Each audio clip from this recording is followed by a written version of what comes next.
voici 5 plantes fleuries vivaces à semer au mois d'avril.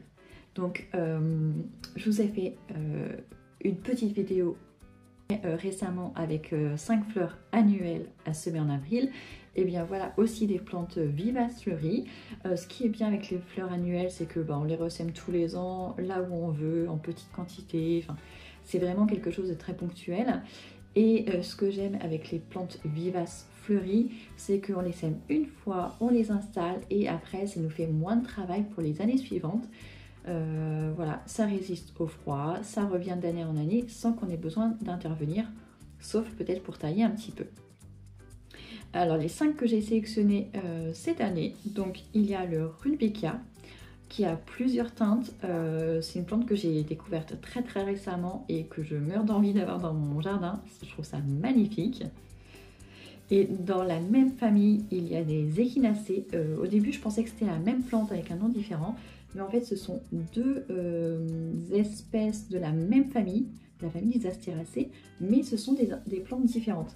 Mais maintenant, ils ont fait des hybrides entre les deux et du coup, c'est un peu plus difficile de s'y retrouver avec les nouvelles variétés.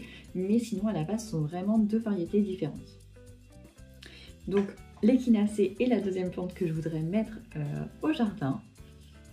La troisième, c'est la consoude. La consoude, c'est une plante que j'adore.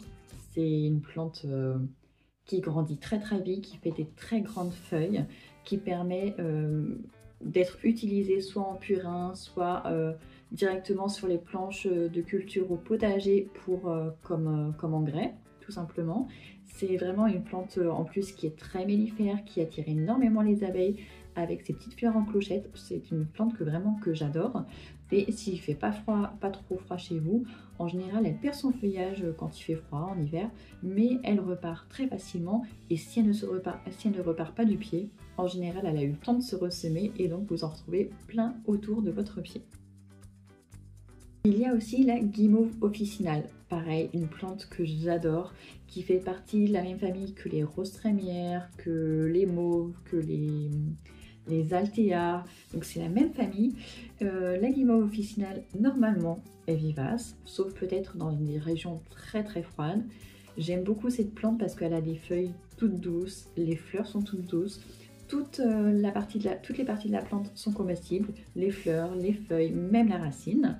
Donc c'est une plante que j'aime beaucoup, c'est une plante qui peut être médicinale. Donc voilà, j'espère aussi l'avoir au jardin, j'en ai semé, on va voir si elle fleurit dès la première année, je ne sais plus.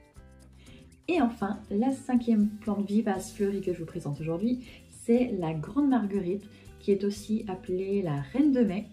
Je trouve ça magnifique, ces énormes marguerites. On peut en plus un petit peu former le buisson sous forme de tige pour faire un tronc avec une grosse souffle au bout. J'ai vu ça très récemment en jardinerie, je trouve ça très beau. Mais même la plante, quand elle buissonne sans rien faire, je trouve ça magnifique. Donc voilà, pareil, j'en ai semé et j'espère que ça va lever facilement.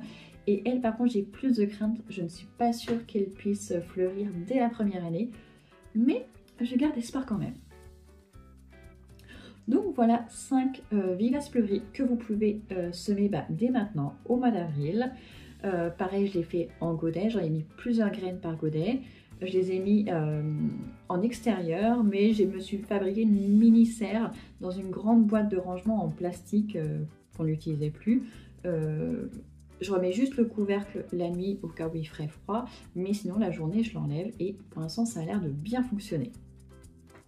Voilà pour 5 vivaces fleuries que j'aimerais installer.